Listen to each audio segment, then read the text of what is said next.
Awake, awake, your light has come. Awake, awake, my soul. Oh, my soul. Join me, we're going to sing it 3 times. Awake, awake, your light has come. Awake, awake, my soul. Oh, my soul.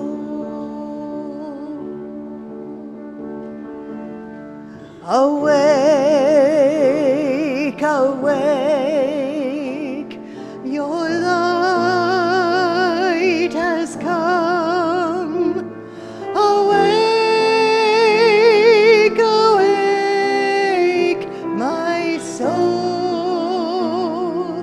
Oh, my soul. Last time, now you know it. Awake, awake, your light has come. Awake, awake, my soul. Oh, my soul.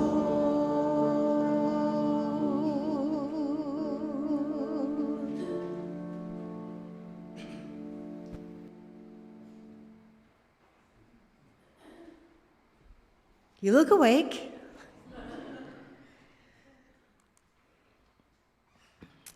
Welcome to the beloved community known as UU Amherst.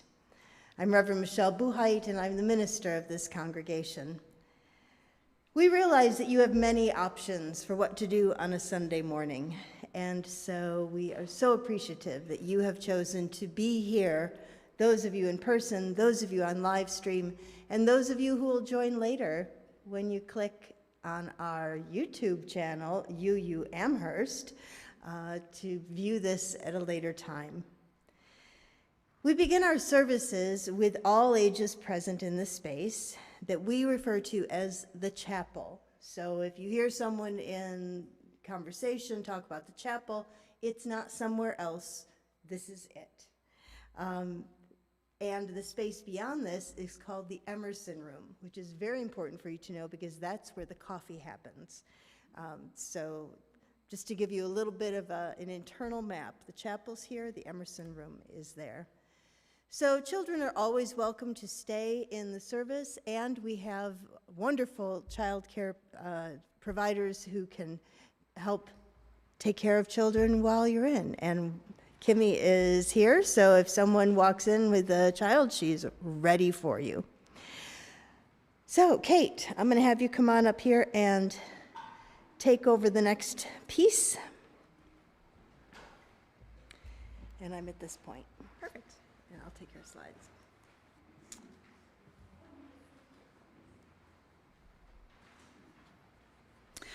For those gathered in the chapel, I invite you to put your phones on airplane mode, or as we like to call it, worship mode, so that you and all may be fully present and free from distraction, as well as freeing up web bandwidth so our live streaming friends are able to enjoy the service without disruption.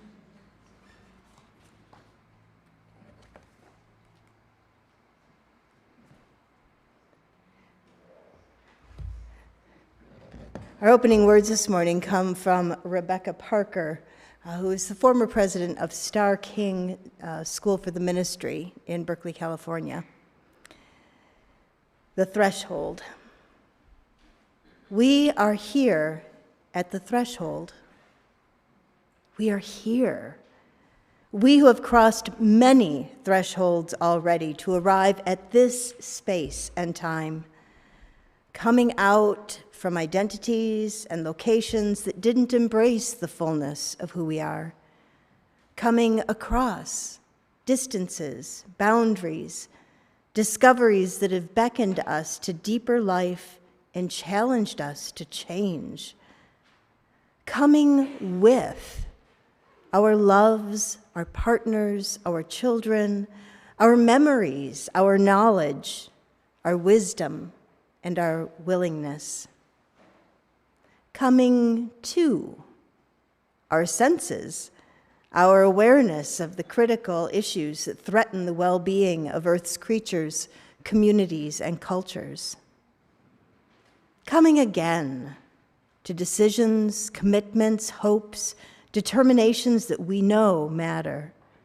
We are here at this threshold, the threshold of a house of study, where minds and hearts are on fire, the threshold of a house of spirit, where prayer and contemplation take us deeper, the threshold of a house for hope, for greater justice and compassion in the world, the threshold of a house of history that can inform our present lives and link us to a communion that crosses the boundary of death. For the thresholds we will lead others to cross. For the thresholds yet to come. For the thresholds the world stands on, poised now as always between possibilities of violence and possibilities of peace. So come, let us cross this threshold together. Our song of intention this morning can be found in your gray hymnal. It's number 346, Come Sing a Song With Me. The words will be on the slides. On the slides, it disappeared. So the first line of each verse is sung 3 times, so that you don't end up singing a counter melody with different words while the rest of us are still enjoying those first 3 verses of sameness. I invite you to rise in body or spirit, and we will sing together.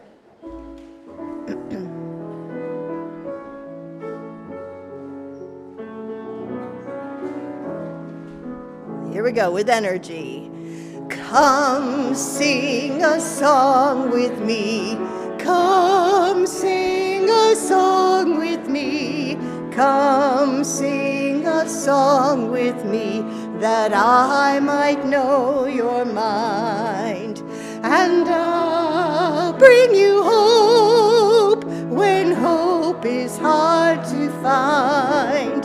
And I'll bring a song of love and a rose in the winter time. Come dream a dream with me.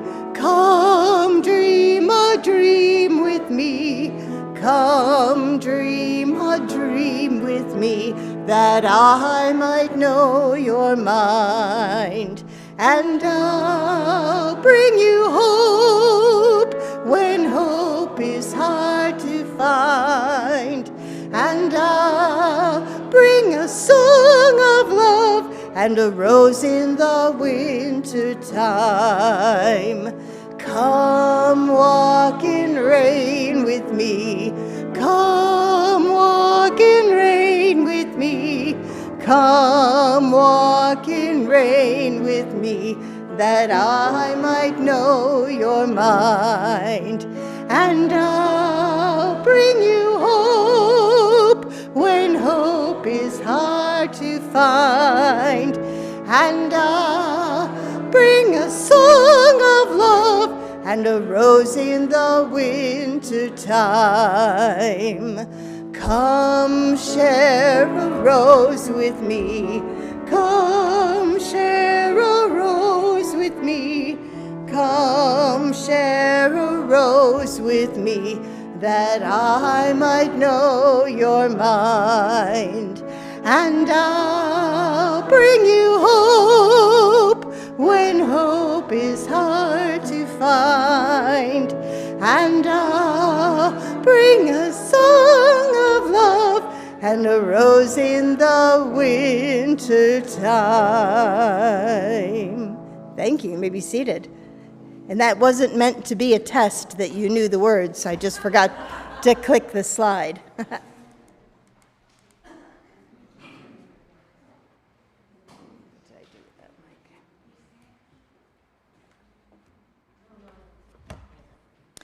It is our custom when we gather to light a flaming chalice. The chalice is a cup or vessel that symbolizes the gathered community. The flame represents the spark that each one of us brings to represent the light of truth, the warmth of community, and the fire of our commitment to bring more compassion and justice to the world. Today, our chalice lighter is Sam Grote. Sam has a special announcement to share with you before he lights the flame. Please join us for catering coffee hour today to celebrate my 17th birthday.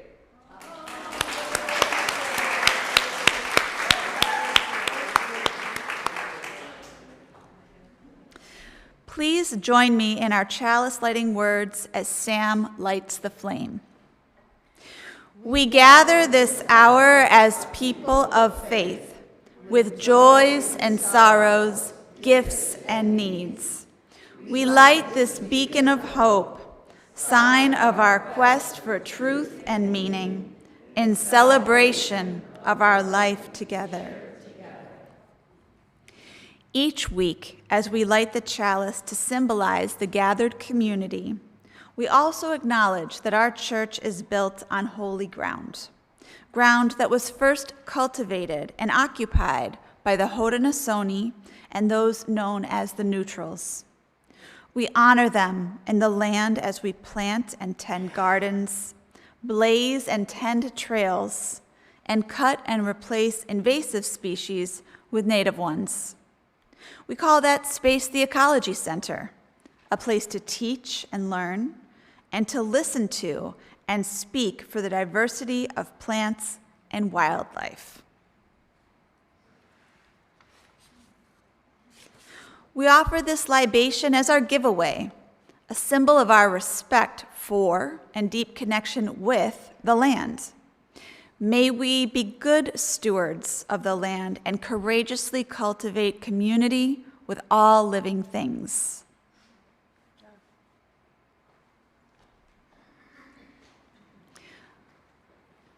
We are a beloved community, a gathering of people who have chosen to journey together, to encourage one another, and to be part of something important and life-changing.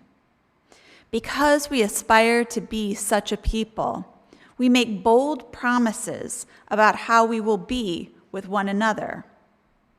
Whether today is your first time or you've made UU Amherst your long-time home, you are invited to share in our sacred promise.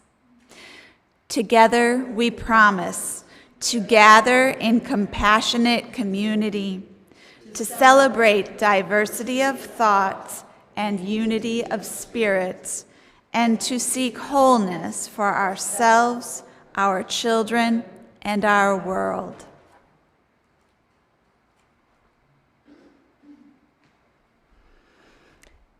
Each week, we bring our whole selves into this sacred time. We bring our joys, our concerns, our sorrows. The table where we gather is at the center because the heart of UU Amherst is the gathered community. So I invite you to come forward and place a stone or a shell on the table labyrinth in recognition of all that you bring and all that you are. May we remember that we are called to heal and bring love to the broken places. Come forward.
meditation, Spirit of Life.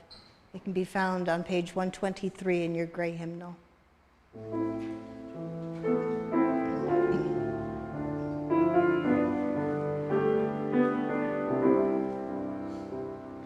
Spirit of life, come unto me.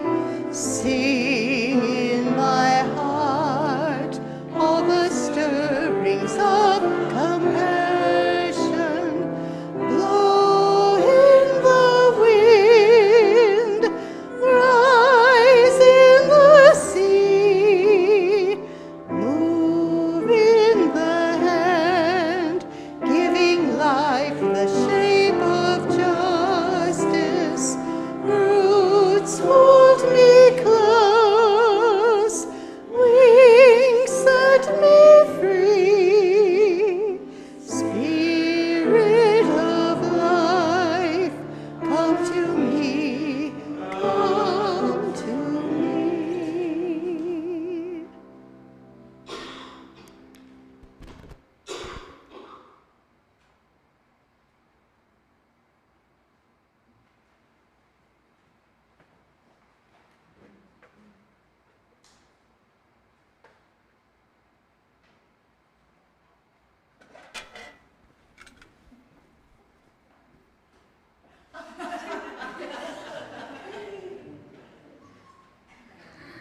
I'm ready to build a house.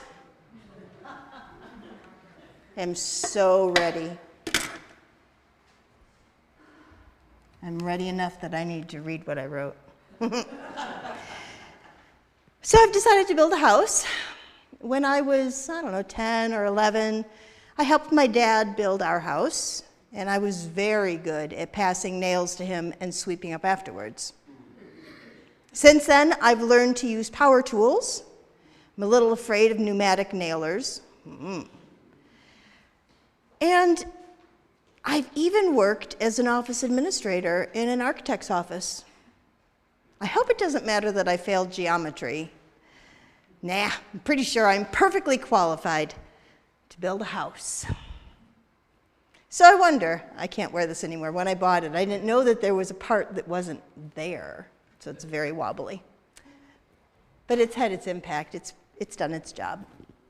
So I would like some advice about the process of building a house. And you can just shout them out, and I'll repeat so that everybody can hear. What's some advice you might give me? Measure twice. Measure twice, and the other end of that is cut once. I'm going to need a foundation. Ooh, I heard a voice before. Planning. I'm going to eventually need a roof. So to do things in order, right? I'm gonna. Thank you for that. I am going to need some help. That was not a plant, I can tell you. That was a lucky happenstance. Oh, I'm going to need window. I'm going to need. So I need more than knowing how to sweep up on a construction site and a cute hat. Oh, that's rough. That's just really rough.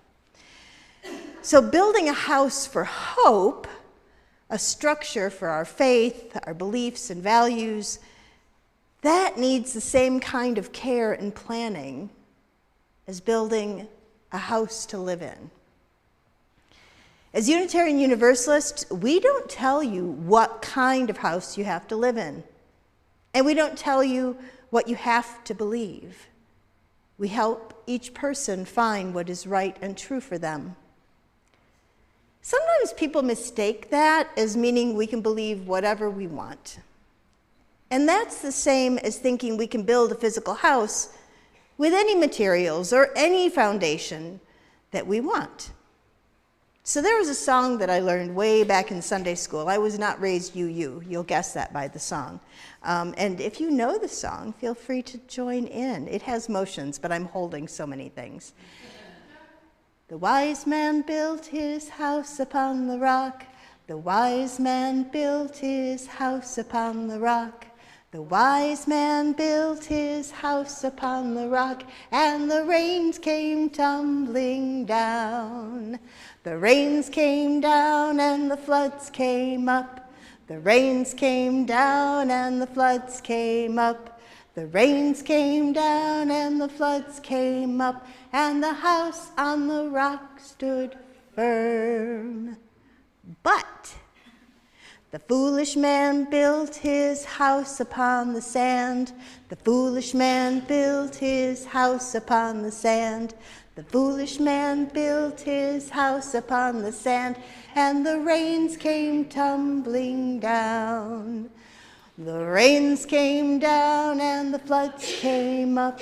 The rains came down and the floods came up. The rains came down and the floods came down, and the house on the sand went. I don't know how to spell that, but I'm very good at that language.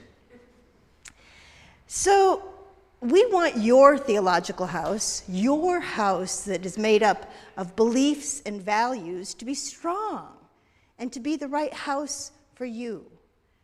And just like people might not live in the same house their whole lives, I've really lost count of the number of times I've moved in my life. We want you to know that it is okay to change and grow in your beliefs and values. As long as love is at the foundation, not only at the foundation, let's just say it, it's the foundation. As long as love is the foundation, any house you build for your spirit is going to be strong and withstand the storms and floods of life. By the way, that goes for all ages. Sometimes we outgrow beliefs. It's okay to let them go and build something new. It must be true. You heard it at church. Linda, are kids going to go out, or are they going to hang out? Do you want to just, you're going to stay? All right, so we will not sing our kids out. We will. Please move. There we go. Directly into the sermon. Excuse me. Much more dignified up here behind this big pulpit. So I know what you're thinking. That time for all ages was so great. It could have been the whole sermon. Let's just sing a song and call it a day. Well, I know it's going to come as a surprise, but I might have a few more things to say about building our theological homes, our houses for hope. My inspiration for today's reflection comes from a book that I read in seminary, penned by two of my professors, who've also been influential in what Unitarian Universalism has grown to be. John Burens is a former president of our association, and as I mentioned before, Rebecca Parker, former president of Star King School for the Ministry. So the book we are using as our starting place, our leaping place, is A House for Hope, the Promise of Progressive Religion for the 21st Century.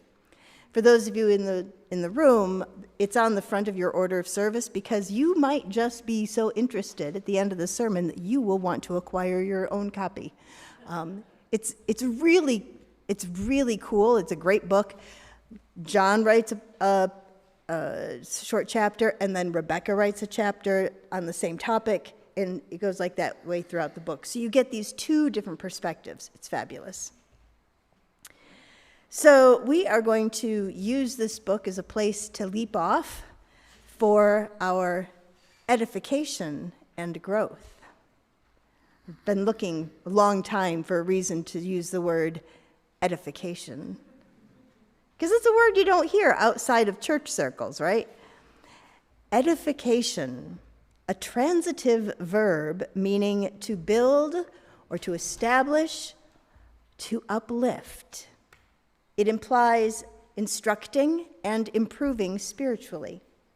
Traced back to the 14th century, the origins are Middle English from the Latin edificare, which can also mean to erect a house, from edis, a temple or a house. It's like I plan these things. It's just amazing. And so here we are, in this house of worship, getting ready to talk about our theological house, how our faith is a house for hope. And we'll do this for our edification, our building up, our upliftment. And I hope, as a challenge, to find all our areas, rooms, closets, broom closets, that we'll get our house in order. I trust we can engage both hearts and minds in this endeavor. So why progressive theology? Shouldn't we be beyond all this by now? Well, Burens and Parker assert that effective work for social change requires people of faith who are theologically literate and engaged. Politics might be about how we're going to make the world better, but progressive religion tells us why it's necessary to work for change. Many of us believe in working for social justice and change, but we haven't necessarily connected our activism to theology, to spiritual practice, or to ritual. Without being grounded in something bigger, abiding, and shared, our activism too easily succumbs to despair and outrage. Progressive theology not only guides our actions, it sustains us, and it gives our actions meaning. The word theology comes to us from Greek, theos, meaning God, and logos, meaning word, literally translated to speak about God. As Unitarian Universalists, we have many definitions for the word God because we realize that God, G-O-D, is not a name. It is a label that tries to capture that which is beyond our understanding, but fully within the scope of our imagination. We have many ideas that can be captured by the word God. Many of us use these alternate words: mystery, ground of being, spirit, the divine, holy, emergent consciousness, universe, the all.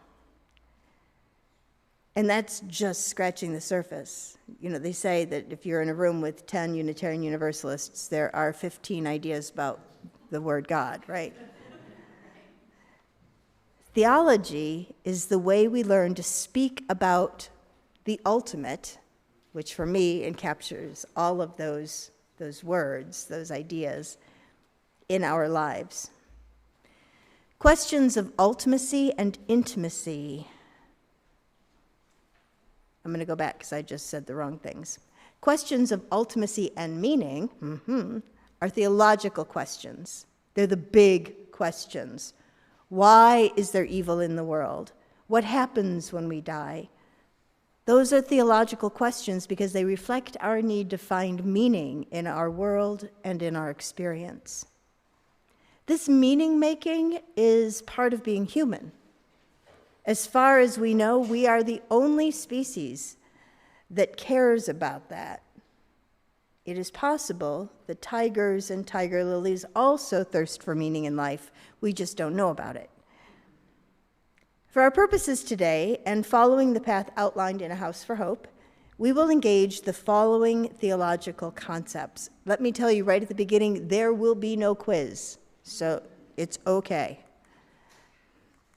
So, our lineup includes eschatology, ecclesiology, soteriology, theology, pneumatology, silent P, and missiology. I would make up a song about that, but that just makes my tongue hurt to try to, all those ologies. So eschatology is the end of all things. Ecclesiology has to do with interdependency. Ecclesia is actually the Greek word for church, the gathering, the knitting together of people. Soteriology is salvation or deliverance. Theology, as we said, speaking about God, having a doctrine or ideas about God. Pneumatology, creativity and spirit, coming from pneuma, breath, that breath of inspiration.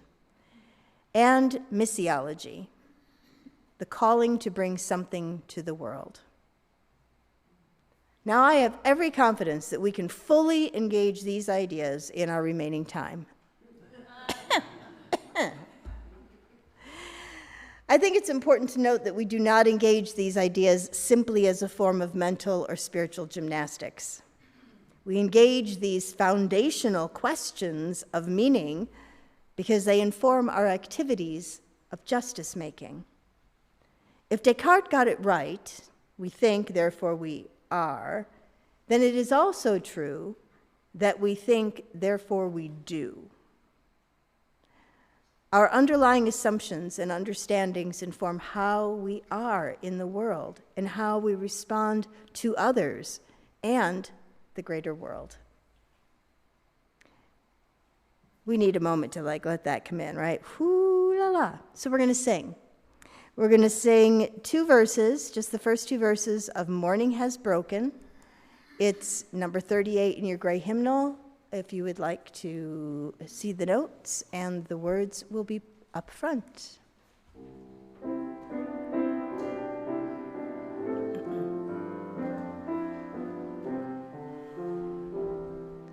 Morning has broken like the first morning.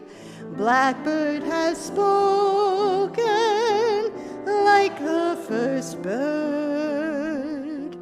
Praise for the singing,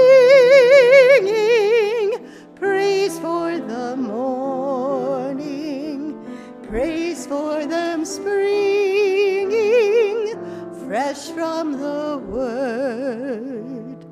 Sweet the rain's new fall, sunlit from heaven, like the first dew fall on the first grass.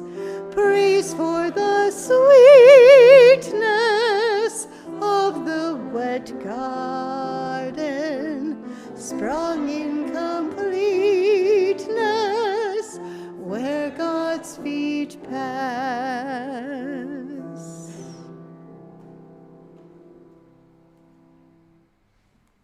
And that brings us to the garden. It's not a surprise that gardens are metaphors for hope, planting and growing good things, a container for joy. Most religions make use of garden imagery to portray paradise, either the paradise we fell from or the paradise we will return to at the end of our lives. The Persian poet Rumi suggests that we travel from the garden to the garden. So let's begin in the garden. We begin with eschatology. We begin with the end of all things. Americans have an infatuation with eschatology, the end of all things, as expressed in apocalyptic thinking. The idea that the worst, or at least, the idea that the world, or at least human history, will end in our lifetime. People have been thinking that for a really long time, by the way. Not to minimize the problems, but eschatology is not something new. Most apocalyptic theologies imagine the promised return of the perfect garden after we endure a pretty hideous end to all things. The problem with this infatuation, and particularly in a religious context, is that it promotes a disregard for and for the abuse that we are heaping on our planet, and a blessing of war. I'm quoting now from the book. Why care about the earth? when the droughts, floods, famine, and pestilence brought by ecological collapse are signs of the apocalypse foretold in the Bible.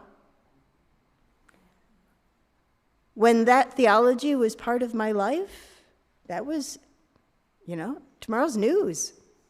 Boom, good. This is the good news. That is not my theology at the moment. But we can't really be smug, my friends. Apocalyptic thinking is not limited to the people that we think it is, maybe to conservatives, whether they're Jewish, Christian, or Muslim. There are progressive eschatologies as well. These are not quite as destructive as the more conservative eschatologies, but they do have an impact on how we conduct ourselves in the world.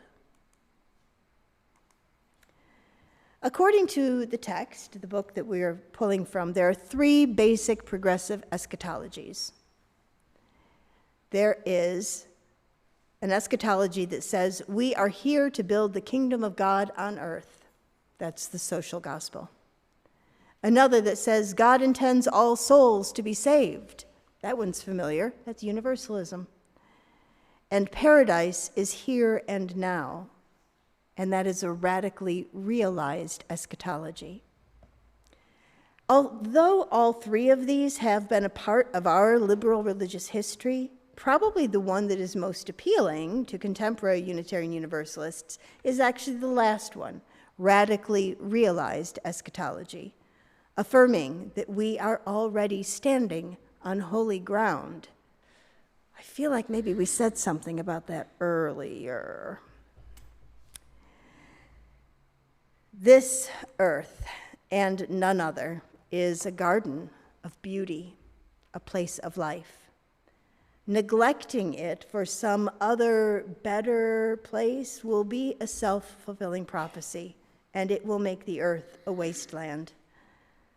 This radically realized eschatology warns us that we have become disoriented.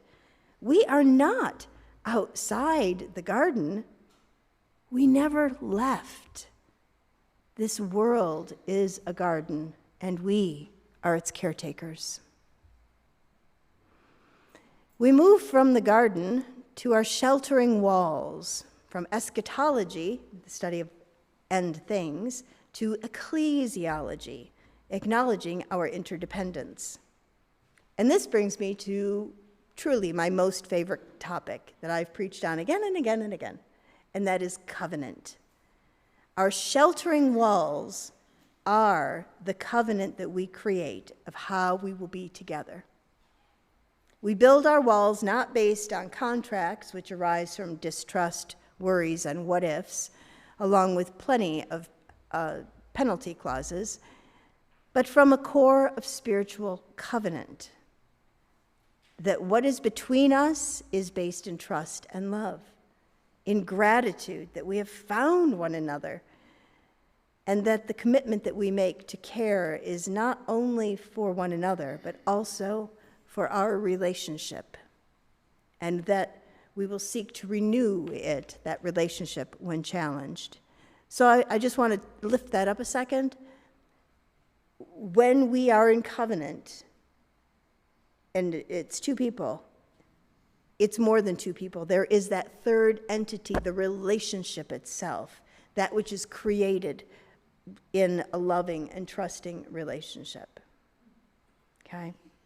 Gets a little cosmic there, but ask any communications instructor and they will say, oh, yes, third party, the presence. I know that because I used to teach communications. So ask me, I'll tell you all about it. Hope is the key to every covenant. Being in covenant with one another invites us to follow a brighter light than the glimmer of our own candle and be part of something beautiful. For people who are part of progressive religion, this translates as a covenantal commitment. We live by shared hope. And each week, we affirm our covenant to gather in compassionate community, to celebrate diversity of thought and unity of spirit, and to seek wholeness for ourselves, our children, and our world. Our covenant guides our life together, which in turn prepares us for our work outside these sheltering walls. I invite you to sing with me Rebecca Parker's little, it's a small tune, There Is a Love. We're going to sing it through 3 times. It's a zipper song. It usually has a different word at the end of each sentence. We're just going to keep it with us and we, okay?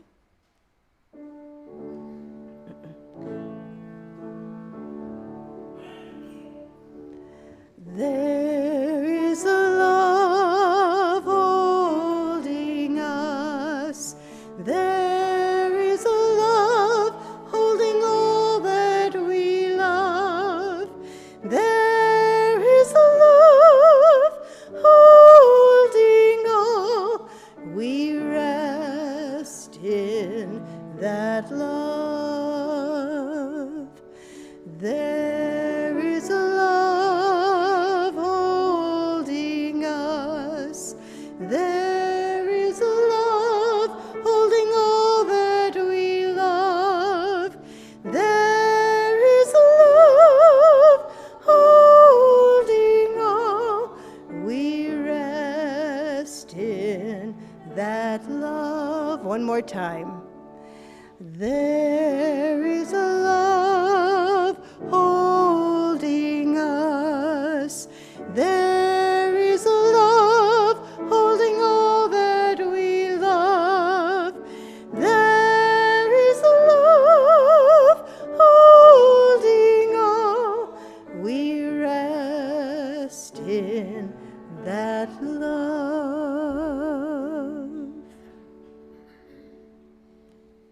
That's covenant.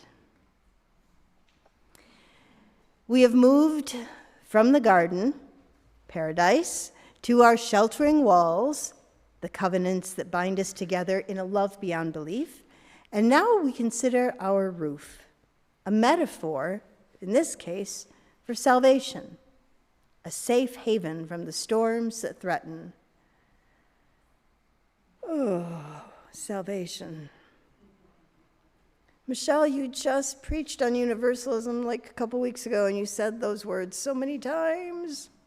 Yes, salvation. It's a loaded word. And because it's a loaded word, please don't be packing anything. I just want y'all just like beam your ideas about what salvation means into this box. Just beam them in with your eyeballs. Do it. Give it a go. It can be good. It can be problematic. Whatever your ideas are. Sweet ideas, terrifying, whatever they are. They in there? Okay. You can have them later. Okay? I'll put the box. We'll open it later if you want. Because we need a clean slate to talk about such a loaded word. I'm going to put that right here. Ellen, you're in charge. Don't let anything get out until after the service. Okay. Thank you for playing along. It's always a good thing. Okay. So now that we've put our ideas about that loaded word, either it is dear, dear, dear to us or hard, hard, hard for us. There doesn't seem to be like a whole lot of middle ground with words that are that loaded.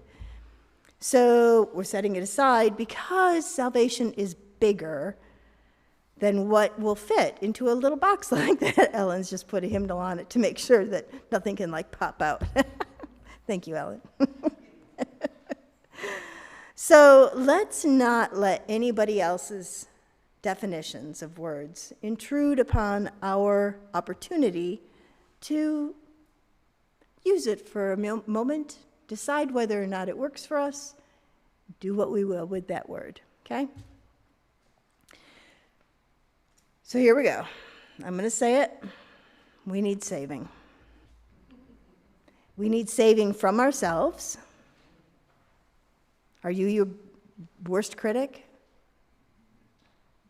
Yeah, you don't have to say anything. I see it in your eyes. We all are our own worst critics.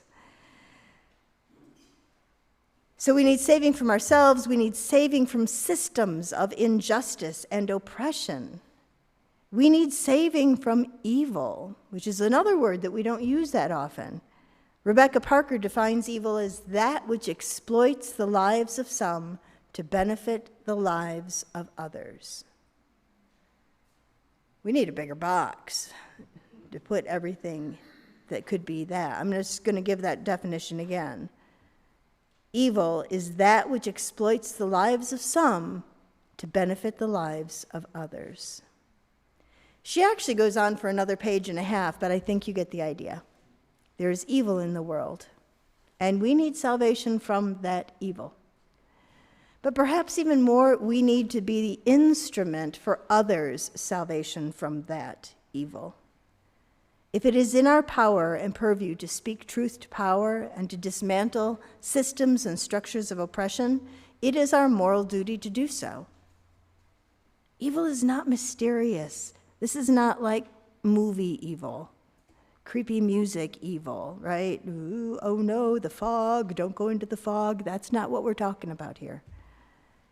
It is ordinary. It is life-destroying, and it is pervasive in our world. We need a roof of salvation on our house of hope, because salvation is the gift of full aliveness here and now. So maybe you want to leave whatever your definition was in the box and test drive, take home for a while, drive it around, the idea that salvation is the gift of full aliveness here and now. The restored and enlivened capacity to be in the world with wisdom. Salvation is not some idealized fantasy. It is the giver and sustainer of hope. Okay. Eschatology, ecclesiology, soteriology, that was the roof, that was salvation. We have covered some pretty heavy theological ground here. And now we're going to go underground and dig up some wisdom about theology with a capital T. We are going to go to our very foundations to dig up God. What is the nature of God? God is a reality. God is more than our conceptions. Western theologies have tried to put God in a box somewhat smaller than the one we just used by naming him, and yes, if we are talking about Western theologies, we are talking him as omnipresent, omnipotent, and impassive.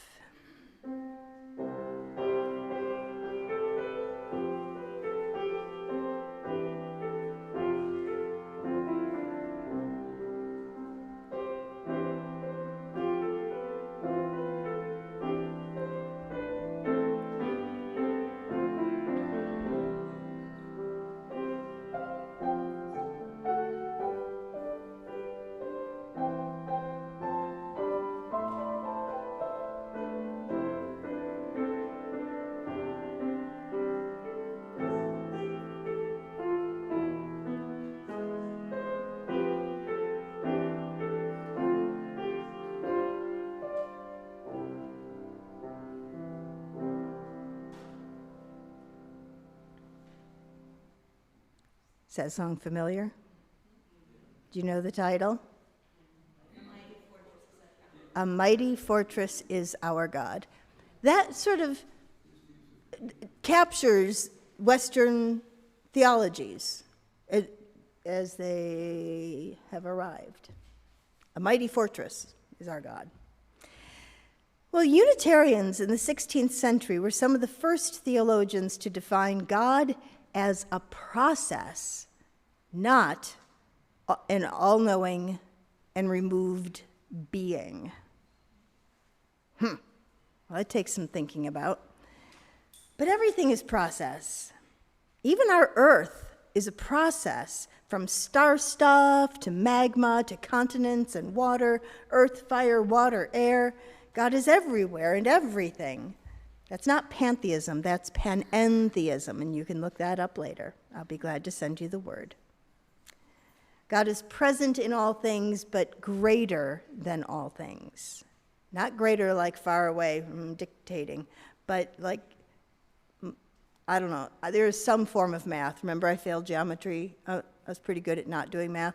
But there is some sort of emergence, that I am good with, of God is in that spirit, that aliveness is in all things, and becomes that extra relationship that we talked about in covenant. Oh, Michelle, stick to the script. They are falling asleep. Okay, here we go.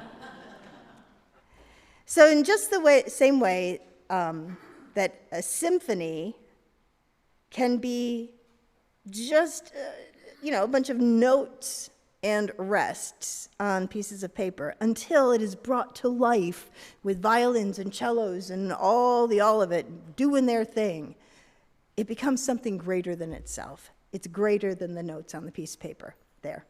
That's perfect. You can take that home.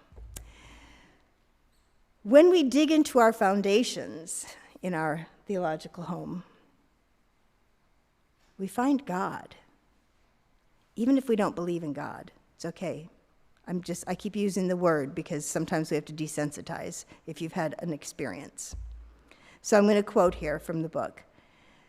Despite the secular hope that religion might simply vanish, humans continue to be religion-making beings. Within any house of hope, of whatever tradition, there breathes a sense of the holy, a response to the sacred spirit or spirits present in life, inspiring creativity, compassion, and social action. Worship, art, ritual, and music shape religious community, infusing the atmosphere of its environment and making space for people to breathe.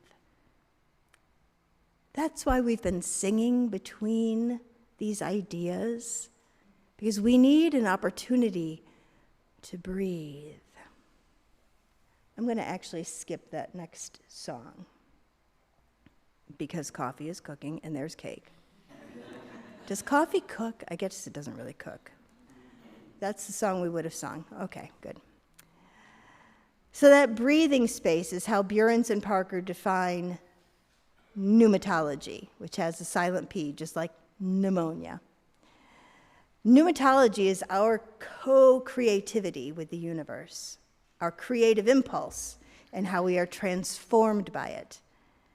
Pneumatology comes from the Greek pneuma, meaning breath or spirit. In our theological house, our pneumatology is our welcoming rooms. So if you're building this house, it's the public rooms, right? It's the welcome to my home. Here's the living room I dusted. Those are our welcoming rooms. They are defined by love. If you haven't seen this collage on the screen, it is up on the second floor of our meeting room wing, formerly known as the religious education wing. It keeps changing its name. It's okay. The rooms are up there. And at the top of the stairs, there is this amazing collage painting. So if you have not seen it, I'll be glad to take you on a tiny tour to see it because it's truly wonderful. And it was created by a young person in this congregation back in, I don't know the date. So we call this space, our chapel, a sanctuary because that's what it is. It is sanctuary. When the space was built, thoughtful consideration was given to the feel of the space. Soaring beams give us the feel that we can breathe, that we can lift our vision. I always feel that every time I walk into the chapel. I come in from the door, out from underneath the loft, and then I feel like I can take a full breath. It's an amazing space, and it was built on purpose to do that to people because we respond to space. So this sanctuary, this place of safety and creativity is breathing space. So that's not hocus pocus. Ask any architect, interior designer, mason, whatever. Building things this way is on purpose to do that thing to humans. This space, our sanctuary, indeed our whole church, indeed our whole grounds, which is 11 acres of wonderfulness, is sacred space, invitational space, loving space. Love is welcome here. Love is spoken here. And that is our welcome. So we have toured our home from foundations to roof, and we have named our theology of hope. We have claimed a radically realized eschatology, affirming this planetary home as a garden paradise worthy of our devotion and care. We have affirmed our ecclesiology, our mutuality and interdependence through covenant. And we've acknowledged that our soteriology, our salvation, is to be agents and instruments of peace to counteract evil in the world. So we have just one more concept to be named, and that is our missiology, our reason for being, our mission. In our House for Hope, it is represented by the threshold, the doorway, the sacred and permeable boundary between inside and outside, between shelter and adventure. The mission of this congregation is to foster more compassion and justice in ourselves and in the world. That mission drives us to focus within, learning what it means to let love guide us, and then to take what we have learned out of our doors, beyond our doors, into the community, to foster compassion and justice in a hurting world. That is our reason for being. Are you standing at a threshold? Whether you've been a member here for 50 years or today is your very first encounter with Unitarian Universalism, and really every point in between, you may be at the threshold and looking in. For long-timers, maybe all of the changes and new people make it feel like it's not your place anymore. For newcomers, maybe you're wondering how you will ever carve out a space for you and your family. Whoever you are and wherever you are in your journey, come inside. Cross the threshold. This house of hope has room for you.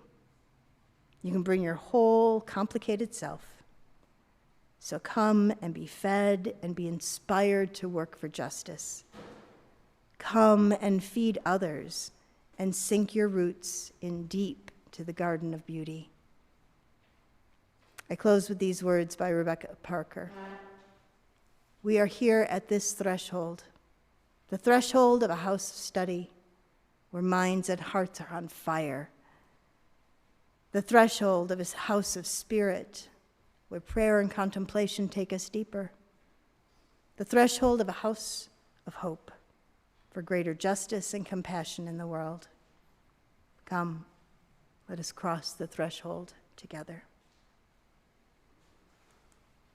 I invite you to rise and body your spirit as we sing what is truly one of my most favorite songs. It's the first song in the Gray Hymnal. It's really called House Blessing, but the hymnal structure is that things are named by the first sentence, and so it has the clunky title of May Nothing Evil Cross This Door. So we are going to sing all three verses of this house blessing.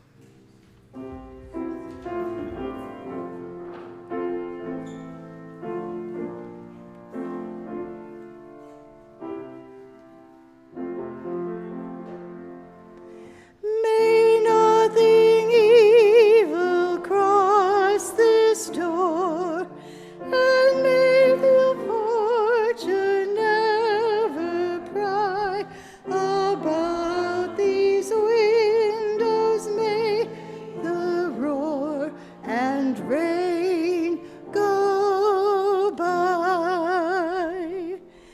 By faith made strong, the rafters will withstand the battering of the storm. This heart, though all the world grow chill, will keep us warm.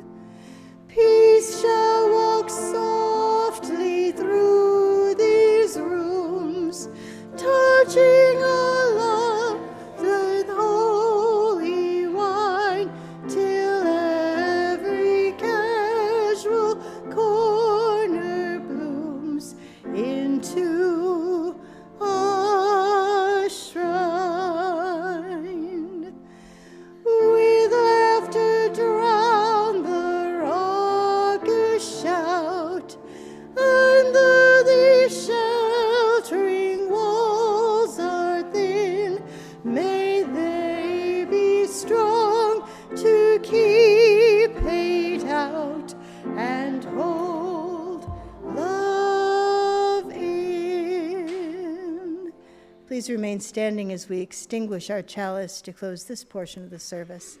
Alex, are you going to extinguish the chalice? Okay. Please join me in these words. We extinguish this flame, but not the light of truth, the warmth of community, or the fire of commitment. These we carry in our hearts until we are together again. You may be seated. We have a couple of announcements. One of them is a reminder for cake. So Kate, if you will, come on up.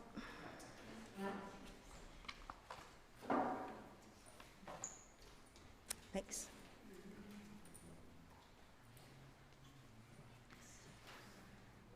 Okay, I was told it was not difficult to be an associate and read, and it's not. I actually have no problem reading. But Michelle, you did not mention that you were going to be giving a sermon that brought tears to my eyes and made me feel so full of love and lots of other things that don't have words right now. So let that be a lesson to all of you. As our service draws to an end, our service to the world is ready to begin. Let me tell you about some of the opportunities to connect and serve in the days to come.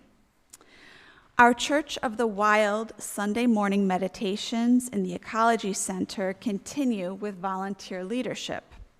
Thank you to Marcia Gunther, who facilitated today and will facilitate again next week.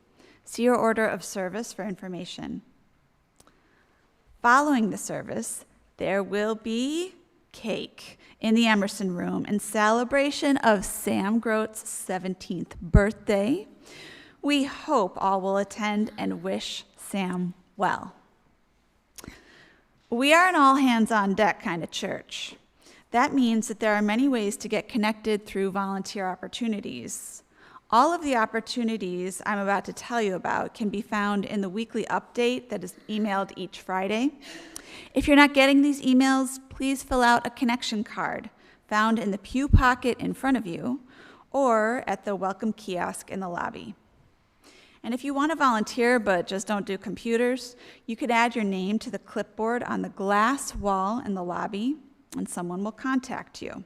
So don't worry, there's only 1 or 2 or 12 opportunities here.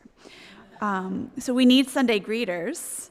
We warmly welcome our visitors and congregants. Training is provided, and it's a fun way to meet people. And September is wide open, and it is a lot of fun. Next opportunity is for our chalice lighters and water pourers. Lighting the chalice and pouring the water of gratitude during our land acknowledgement are important rituals in our service. It's an easy way to get involved, and you don't have to say anything. And for the children, for Sunday child care providers, we have a few volunteers. Thank you. 1 or 2 more would be helpful to assist our regular provider, Kimmy Martinez. Care for our youngest, approximately ages 0 through 4, during the service once a month. 2 adults are needed in the room for safety. It's a commitment from 10:30 to 11:30, though if no kids show up, volunteers can sit in the back of the service and still enjoy it, or go play with the toys yourself. This is a judgment-free zone. Also, we need youth activity leaders. 3 weeks a month are currently led by Linda, Kendra, Eve, Betty, and a multi-generational service. We have a 4th week to program, sometimes a 5th. We need some additional volunteers willing to co-lead once a month or every other month. It's a brief commitment starting in the service, then leaving with the kids for about 30 minutes following a structured, easy plan. And Linda Joy sets up the lesson. You can review it ahead of time, so it's really easy. Are you new to UU? All newcomers are encouraged to wear a sticky name tag so we can greet you. And when you feel like UU Amherst is home, you are welcome to sign up for a free name tag at the welcome desk. We put in a new order when we have 10 tags. We're almost at that 10 mark. I checked this morning. Also, anyone who lost theirs can get another. Again, judgment-free zone. Are you enjoying UU Amherst? Our generosity drive is coming in the fall. Maybe you're ready to become a member. We call it signing the book, because there's an actual book, in which all members make a formal promise to be engaged in the community and make a financial contribution to the congregation. Financial contributions, called pledges, can be of any amount and are used to support the building and grounds, staff, and programming. Reverend Michelle's service next week is entitled, "When God is Gone, Everything is Holy." Experiencing life as holy does not require belief in a supernatural being. We'll explore religious humanism and religious naturalism as pathways to that which is of ultimate importance to us. Finally, see the church newsletter, the foreword, for information regarding upcoming services and events. Hard copies can be found in the lobby. The digital version is on our website, uuamherst.org. And of course, we would be remiss if we didn't invite you to participate in supporting the mission and ministry of UU Amherst with your financial gifts. You'll find a green basket at the back of the chapel to receive your contributions, or you can give online by going to our website, uuamherst.org, or clicking on the giving link, or text your gift to the number on the screen.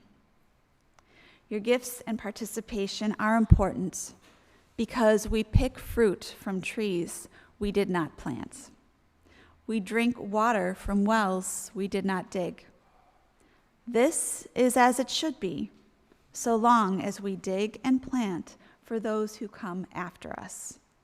Your generous giving supports the work of this congregation. I invite you to rise and bow to your spirit as we sing our closing blessing, and then remain standing for the benediction. Travel light and travel easy till I see you once again. Travel light and travel easy, and remember I'm your friend. May the road rise up to greet you as you leave your past behind. I will think about you gently, and I'll hold you. All right, look at one another. Light and travel easy till I see you once again. Travel light and travel easy, and remember I'm your friend. We do not have much time to gladden the hearts of those who travel this way with us, so be swift to love and make haste to be kind. Amen. Go for cake.